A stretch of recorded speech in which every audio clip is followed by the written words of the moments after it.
welcome to my channel. This is my first official post, and I never thought I would be doing this, but I wanted to kind of capture in a video journal of sorts my travels.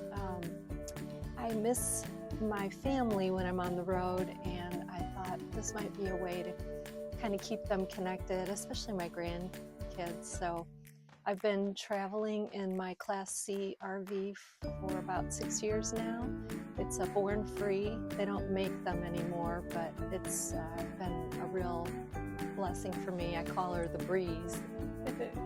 And so anyway, I have the opportunity to go to a lot of different locations, and this sparks my curiosity, and then I start to look into, what's this all about? This particular video, I happen to be camped at Hennepin Canal State Parkway, and it is a very interesting site. It's got a the tow path that runs along the canals. It is now a bike path or a hiking trail as well. So I'm going to ride that, and I'd like to take you along. So we're ready to hit the road or the trail. And I was looking at the map, and I'm camped here at Lock 21, and this is the visitor center here. And the ranger Kevin told me that the more scenic route is to go down from Wyanett toward this way. So, but what's interesting about this was saying that this feeder line had to be built in order to divert water to the canals. And the purpose of this was to allow shipping traffic to get to the Mississippi more quickly from the Illinois River, I believe. Yeah. So they dammed up the Rock River, used feeder water from there, put it into these canals, and the thought was quicker, to get to the Mississippi. But the problem was that they didn't finish the canals till they started in the late 1800s, and they didn't finish till the early 1900s, and by that time the technology was kind of obsolete. And so this is concrete, and it was the kind of the prototype for the Panama Canal. So we're gonna head out.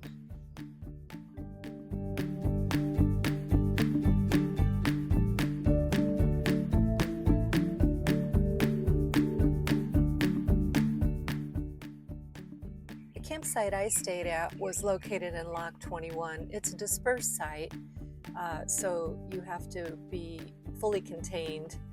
It was very peaceful. The site was pretty level, and I just enjoyed my stay there. I wish I could have stayed longer. A little history on the canal. In 1845, I was surprised to realize that Chicago had a population of 12,088 people when the Illinois and Michigan Canal was completed in 1848. This connected Lake Michigan at Chicago with the Illinois River, and then the population grew to nearly 20,000 because that canal brought new commerce in grain, cattle, and hogs. So there was every reason to believe a connection with the Great Lakes might do the same for the Mississippi Valley. So steady pressure for such an improvement developed and remained strong. Congress authorized surveys of the Rock and Wisconsin rivers in 1866, but both these rivers presented too many problems. Pressure then grew for a canal to connect with the Illinois and Michigan Canal. In its planning stage, this came to be known as the Hennepin Canal. To increase the national image of the canal and decrease its local connotations, the name was changed in 1888 to the Illinois and Mississippi Canal. Unfortunately, by the time the canal was finally authorized and built, the day of the canal was long over. The Illinois and Mississippi Canal never came close to reaching the expectations of its proponents. It was a case of too little, too late. Here I'm heading down the tow path toward Lock 21. The path is crushed gravel. It's really nice to ride on.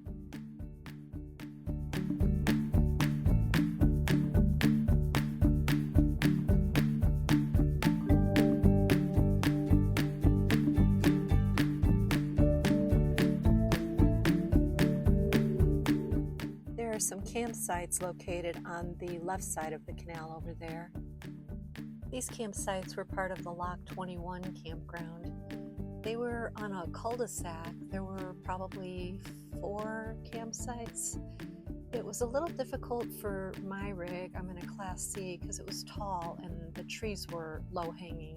But if you're in a lower camper or a tent or a car, it would be fine. To my right is the equestrian camping. It runs parallel to this trail.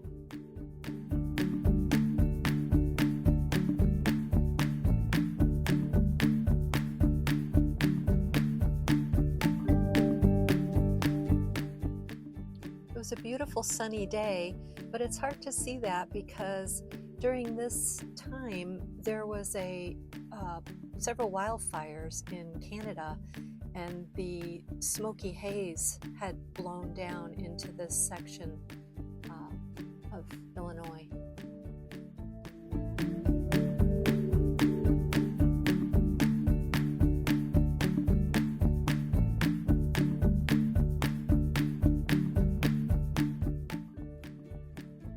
Coming up on Lock 21, the traditional facing for such structures was cut stone. But in 1891, several European countries had begun to experiment with artificial stone made of concrete. It appeared to be stronger and more durable and less than half the price of cut stone. So one of the engineers on the project requested that they use this material.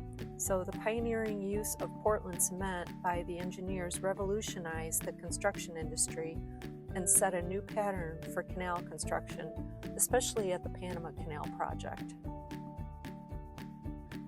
The locks, walls, piers, and aqueducts used 240,000 cubic yards of concrete.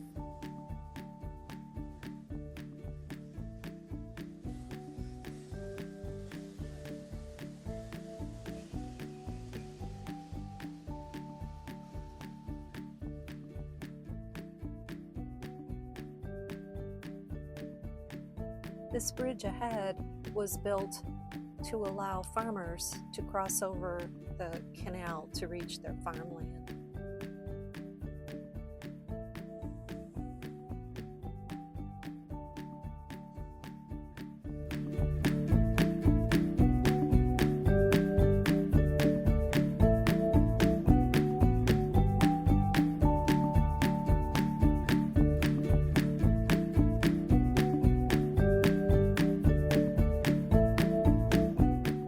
A side note, the water here smelled pretty bad and I would hate to fall in there.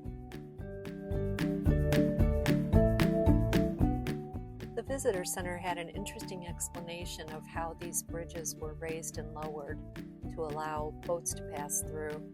There's some wheels down at the bottom here that you can see, but obviously everything's been dismantled since the canals have been decommissioned.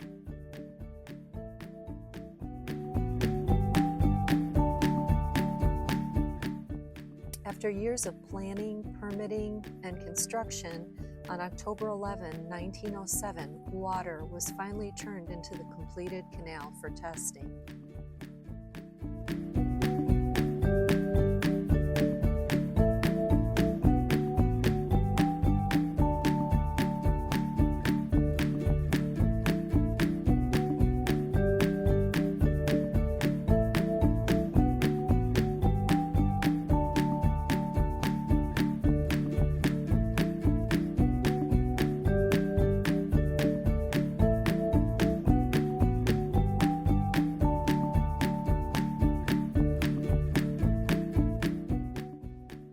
It's talking about the engineering.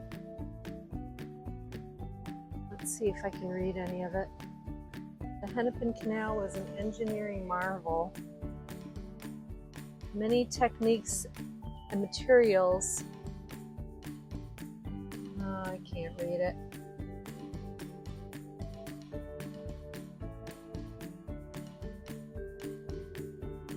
Too bad. Well, let's head on.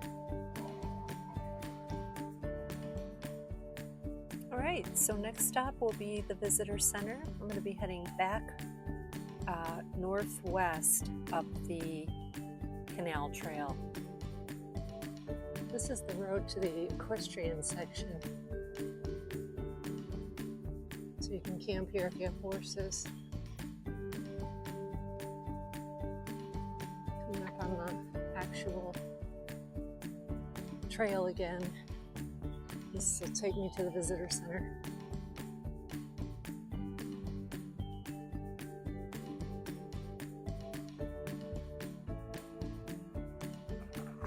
Go through this tunnel. And I'm hoping that it's not too dark in there because I can't get my headlight to work. I know I don't use it very often, so I know I could get it to work at one point, but I haven't been able to do it recently.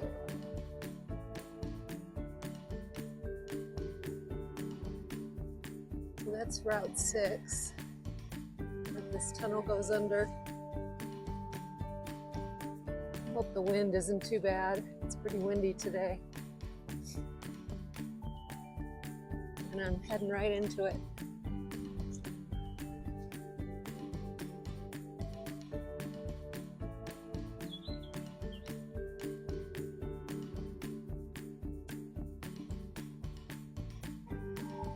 Oh, it's a short tunnel. Good. Looks like some guys are fishing.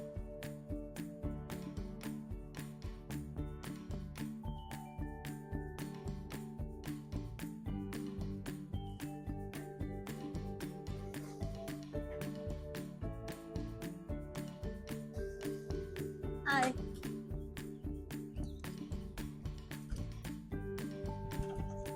Friendly guys. All right, so next stop, visitor center. Just a side note, this path can be pretty rough in spots, so if you have a road bike, I'm not sure how it would work. For you engineering folks out there, the completed canal contained 33 concrete locks with lock chambers 35 by 170 feet and walls 240 feet long and a top width of 4 feet.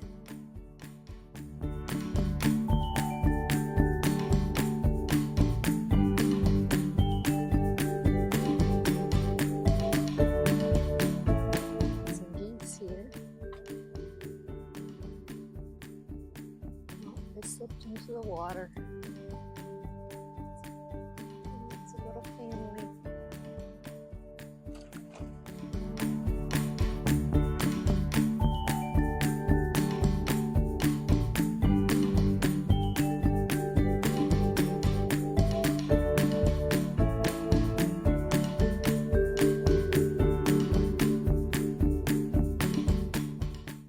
Side note, in addition to several pontoon bridges at farm crossings, the Corps built 67 highway bridges, most of which were the fixed type with a 12-foot clearance. And the total cost of the canal and related structures to June 30, 1908 was over $7 million.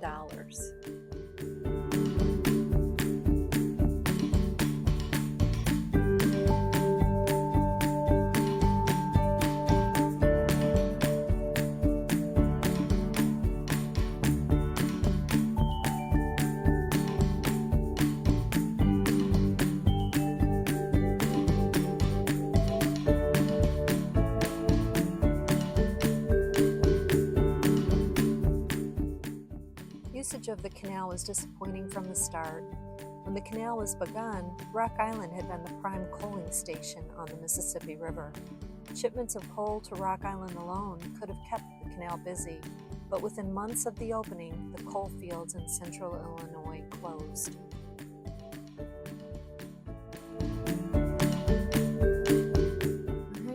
on another tunnel.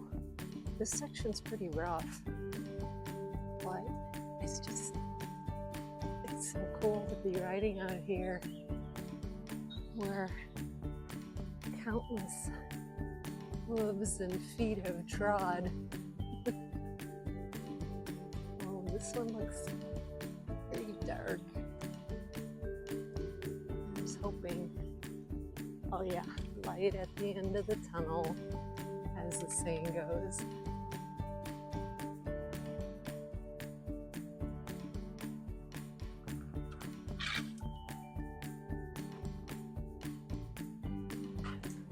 Squat down to avoid hitting my helmet. There we go. Alright. I don't know how many more tunnels there are before we get to the visitor center, but those are fun. Just a side note. I have to make sure to keep my mouth closed. No mouth breathing because the cottonwoods are shedding and you get a bunch of cotton stuff in your mouth.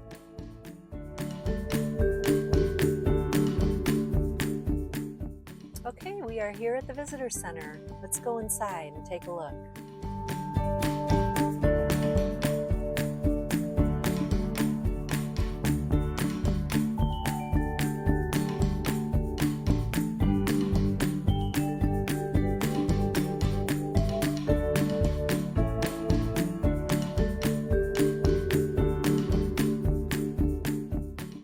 I come across these hand-painted rocks in my travels. I equate them to our modern-day pictographs. They even can track back via a website to where they originated. They're fascinating.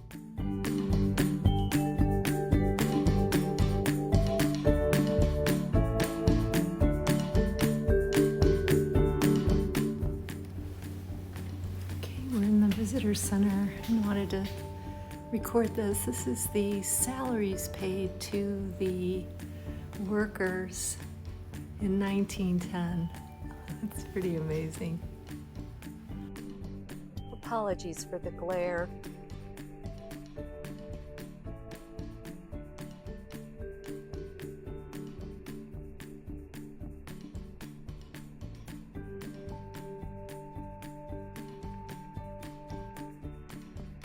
Here's one of the workers.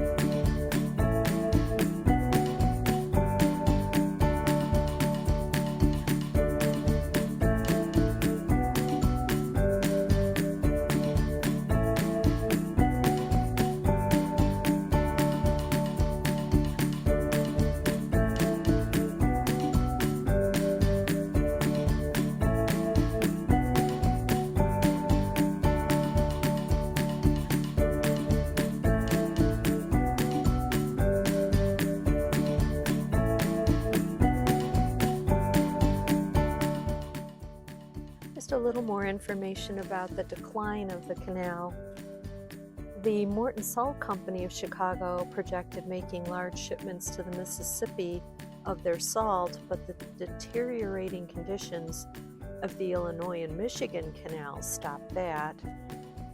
2 grain elevators were built along the canal in 1910, but the potential grain business never developed. And in addition to all of that, the canal opened just as a decline of river transportation everywhere had set in. Finally, in 1933, the state of Illinois and the federal government completed the Illinois River Project from Utica to Lockport with the same 600 by 110 foot locks as on the Mississippi. New barges were designed for this river traffic, not for the canal. Until 1933, the average yearly tonnage moved on the canal was 10,000 tons. During that peak year, 30,000 tons were moved. This was just 1/600th of the maximum planned capacity. The good news was the canal was always used as much for recreation as commerce. Interestingly, during the 1920s and 30s, the district sold ice cutting rights on the canal for $43 per acre. By 1946, the canal had deteriorated badly. Operation of the canal was severely reduced in 1948 to conserve the limited funds appropriated. And then by 1950, the condition of the canal had so deteriorated that only 3.5 feet of water remained in the Rock River section. On June 30th, 1951, the Illinois and Mississippi Canal was closed to traffic. District engineers considered several methods of disposing of the canal. They estimated that draining and abandoning the canal would cost $1.7 million, while putting the canal property back to its original state would cost in excess of $10 million. One possibility was the use of the property as a national or state park. The canal was historically important as the last long stretch of canal in the United States, and it was ideally suited for boating and bicycling. So in the 1970s, restoration and modification of the canal continued through mutual efforts of the Illinois Department of Natural Resources and the Corps of Engineers. Placement of the Hennepin Canal on the National Register of Historic Places occurred on May 22, 1978. And now we get to ride it today. The information in this narration comes from The Continuing Journey of the Hennepin Canal. It's an Illinois Department of Natural Resources publication, and just want to give them credit for that. Hope you enjoyed the visit in the Visitor Center.